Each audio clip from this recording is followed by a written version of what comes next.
Hi, good afternoon, and welcome to Real Talks. This is your lunchtime live that aims to break silences, shatter glass ceilings, and challenge social norms. I'm Martha DeCosta Sherwood, your transformational empowerment coach.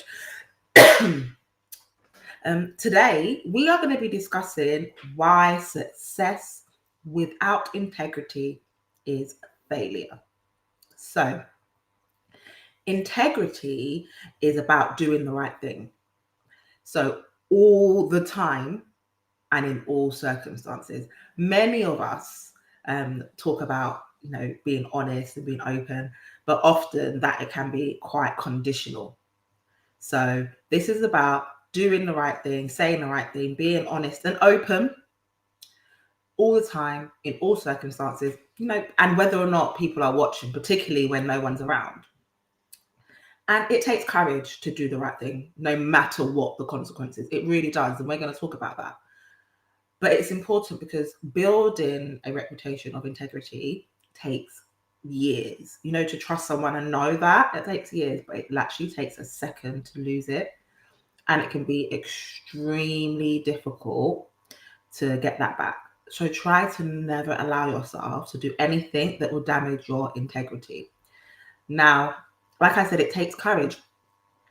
I personally believe that integrity isn't spoken about more nearly enough. Okay, we've begun to live in a world where the end justifies the means, and I had a really good talk about that on Clubhouse on Monday, and it's just become an acceptable school of thought today.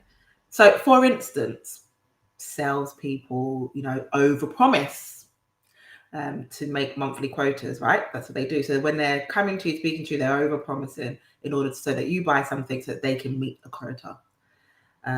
Applicants on interviews over exaggerate. Might not even go as far as lying, but over exaggerate because you desperately need a job. Account managers cover up mistakes they've made because of fear that someone will lose them. Their client will leave because they've made a mistake.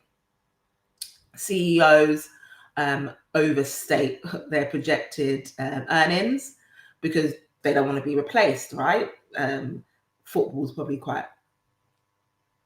something quite notable that happens there. Service people find defects to try and increase the billables on jobs. We've seen that. So there's this thing wrong, and because you're being charged by like the hour, how long they're there, it takes longer. Employees calling sick, everyone does this. Okay, everyone, I'm quite sure someone's been guilty of this, calling in sick when really and truly you just need to do something or go somewhere else, like, get holiday shopping done. And then just straying from that, even corporations run campaigns. Starbucks did this where these campaigns, they don't align with what your company core values are all about. You're just jumping on the next and the latest trend. So these are the ways that integrity in society today has just, been lost. And I'm quite sure many of you can find loads and loads of examples. And the thing is, when we're doing this now, like I said, we've come to this kind of the end justifies the mean rhetoric.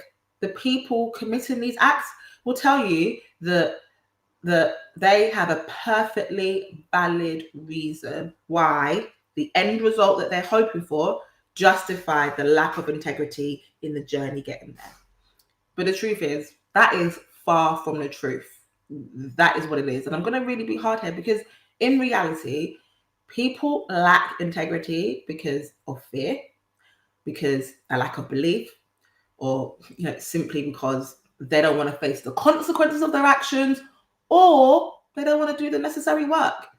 Now, some fear may be justified, okay? So you may have been in something and seen something, it might be justified. You might be genuinely worried that you might be in harm, and that could be something, or you might face a significant loss if that occurs. And that's a fear is coming from a right place. Whether the outcome of lying is and not having integrity yet, but integrity is okay. But the fear is coming from a place. But the other stuff is, many people lack beliefs lack beliefs, and that's a big thing. Lacking belief is a really big thing. So you don't believe in the system because you don't think it's fair.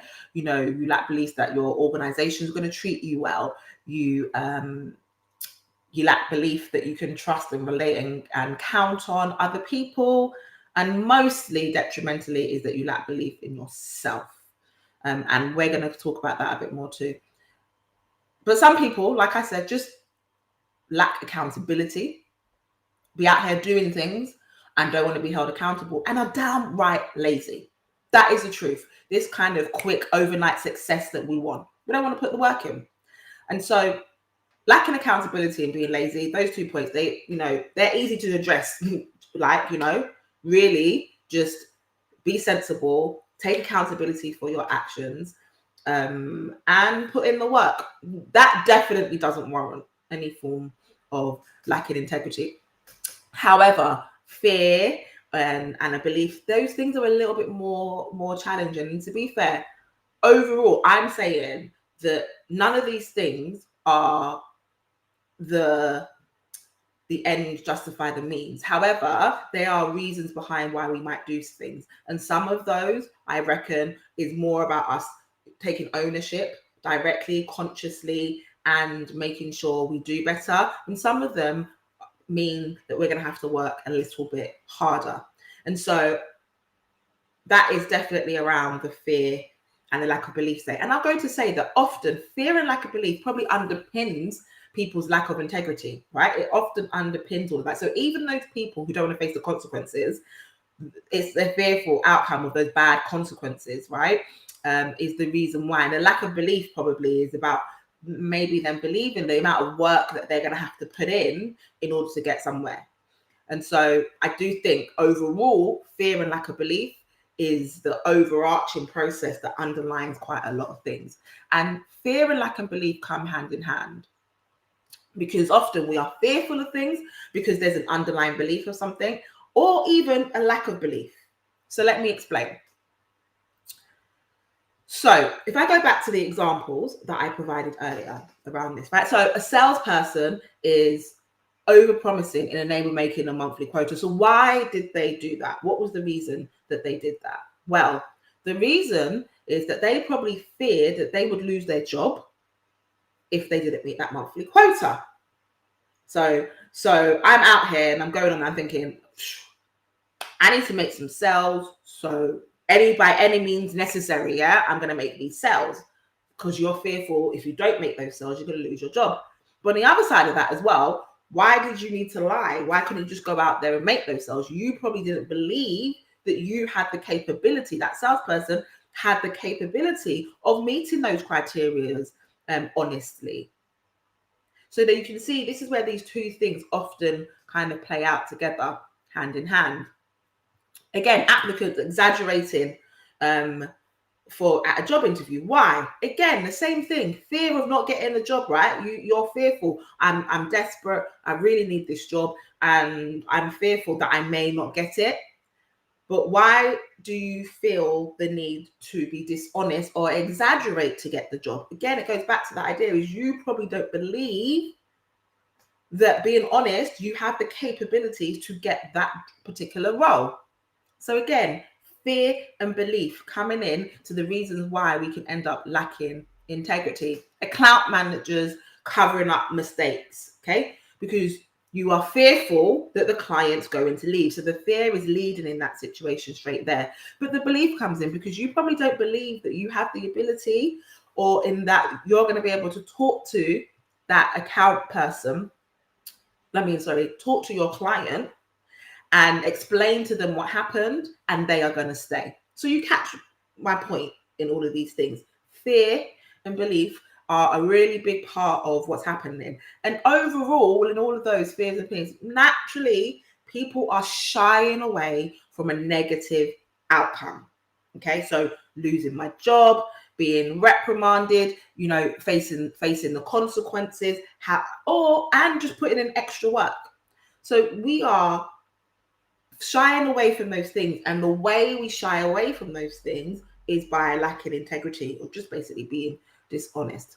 But the reality of it is like most things in life require some form of sacrifice. Definitely. And it's highly unlikely, and you can even say this yourself, it's highly unlikely that you have achieved any form of success without going through some hurdles. It's just not possible for that not to happen. Okay? So, really and truly, you should be holding your integrity and be honest and about what's happening in life. If you are fearless, you take responsibility for your actions. Face it. This is an outcome that might not be pleasant, but I have to take responsibility for it. Put in the work that's required. Because if I want to get somewhere, nothing can stop you. If you put the work in, nothing can stop you. And then you believe in yourself that you have the abilities, the capabilities, or the drive to get to where you're going, then you're going to be successful. And then the rewards that you achieve out of being honest and having integrity on that journey, they can't even be measured. They go beyond measure. But so many of us are focused on instant gratification, getting things by any means necessary, or we are so focused on taking the path of the least resistance, so that when things do happen and come up, we don't want to face the consequences of putting the additional work. We just want to go the easy way, that we end up losing our integrity. But don't do that. Because the benefit of you staying true to yourself, getting through something honestly, and going beyond that, an employee means people, your boss will have trust in you to provide you with additional responsibilities. Entrepreneurs and business owners, it means your customers will have confidence in you and they will stay. We all know it's better to keep your current clientele than it is to try and put in the work of finding new people. So you keep them and your revenues will go. And for you individually, it means that you are going to be able to grow a network and a community of people who are willing to go the extra mile for you because they can trust in you and they believe in you. But most importantly, for you, because you're going to know that you've believed in yourself, you can face anything that's coming to you and deal with it, and you can continue to strive for whatever it is that you desire. So, integrity is a crucial part of your journey to success. And success without integrity is failure. So, if having integrity is something that you want, and it's not always as easy as saying just tell the truth. To have integrity, you've got to really know your values and believe in your abilities. So if you're interested in living a life of integrity and going through to be successful with integrity, and you need some help, then sign up for a free discovery call with me. I have an amazing approach and a way and a method that helps you go through achieving success without compromising yourself, so that you can do so in life and in your careers or any business desires that you have and have fulfillment. So that's me for this week. I look forward to speaking to you again soon.